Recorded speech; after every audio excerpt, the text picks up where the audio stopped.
Hi guys, welcome back to the channel. This is Gregory Martin, aka the Super Producer, and we are back with another review video. But before we get into the video, please don't forget to hit that like button and subscribe to the channel.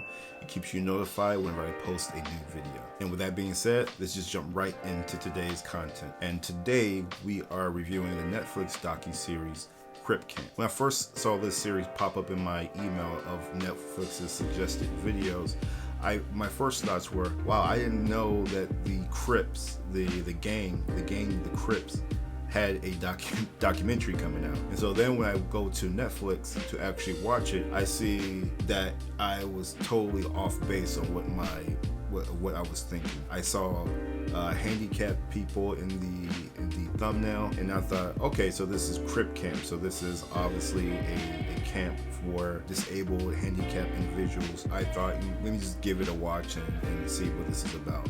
One of the first things I noticed and what really made me realize that this is going to be very good, I saw that Barack and Michelle Obama were executive producers on this particular docuseries. So that right away put me at ease and, made me realize that I'm going to watch something that's really good, and I was not disappointed at all. So Crip Camp basically tells a story, if I recall correctly, it starts off in like the 1950s. So apparently this guy who's probably the star of the documentary, I guess, recorded this material, videotaped his experience. So he was born with this spinal, I forget the technical term, the medical term for the disease he had, but basically it paralyzed him from the waist down. He had no feelings.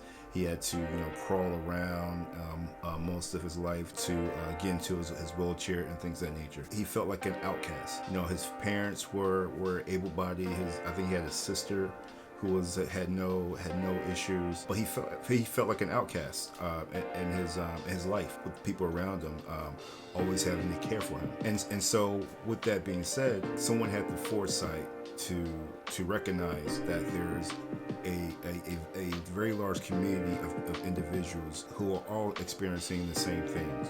Whether you have CP, or you have the disease that this particular guy had, polio, or whatever your disability was, your handicap is, someone decided to create a safe haven for all of these individuals to meet and share their stories and feel normal. And so basically they went to this camp in upstate New York. These kids came from all across the country, people from the South. And remind you, this is the 1950s, before segregation is outlawed. But this is also the North, so where the rules are a little bit different and a little bit more liberal. But yeah, you had all these kids coming from all across the country. They all landed in this camp in upstate New York. All these handicapped individuals. And they did normal things. Between them, they didn't see the handicap. They weren't judged, because they weren't able to do certain things.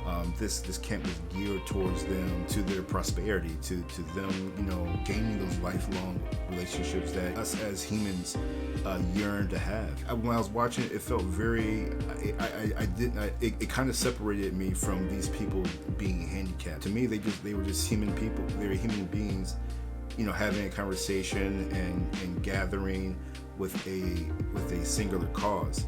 Some of the conversations that they were having were really interesting conversations about, disability in America, how they are treated by their family, how they're looked at from a societal aspect. And like I said, this is the 1950s. This is right in line with like the civil rights movement of Dr. Martin Luther King. Like, this was an era of social reform, societal reform, from a mass aspect. What was really cool about this documentary was just to see that all these people who went to this camp and to see how their work, how the camp affected them later in their lives. A lot of these people who were highlighted in the documentary were highlighted 50 years later. They were the main subjects of this documentary.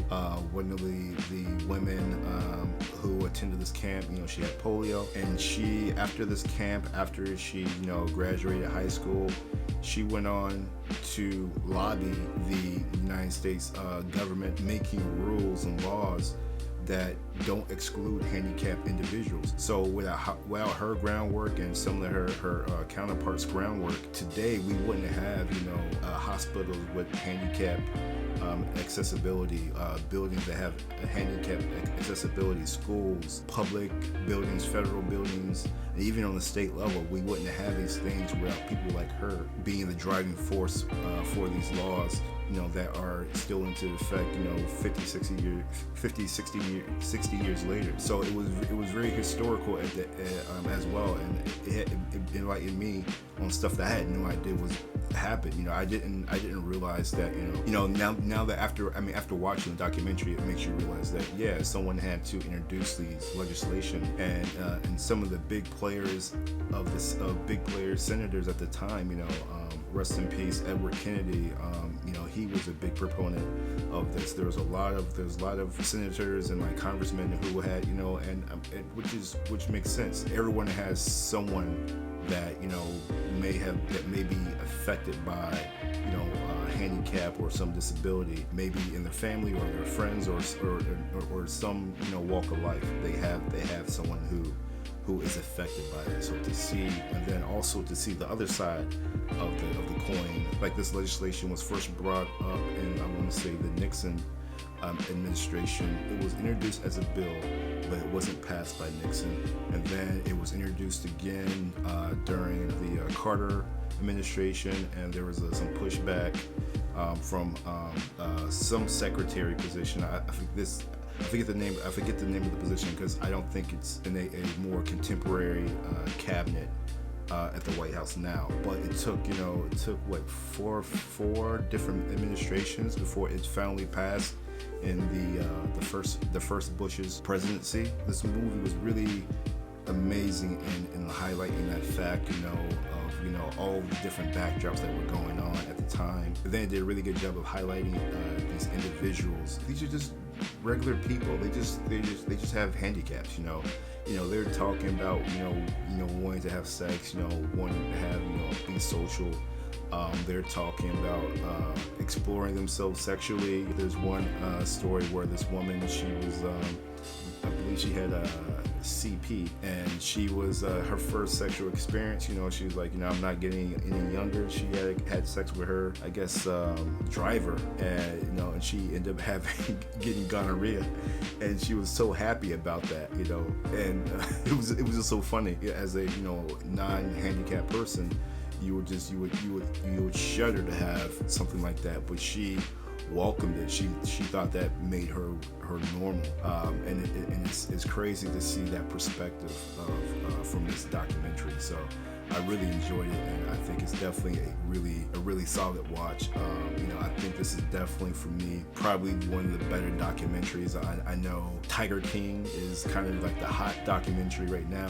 I think that's a little bit more salacious, but this one, as far as substance and a great story behind it, I definitely could see like this being up for awards next year in February. And with that being said, guys, that's all I have with this particular review. Please don't forget to like this video and subscribe to the channel, and I will catch you guys on the next one. Peace.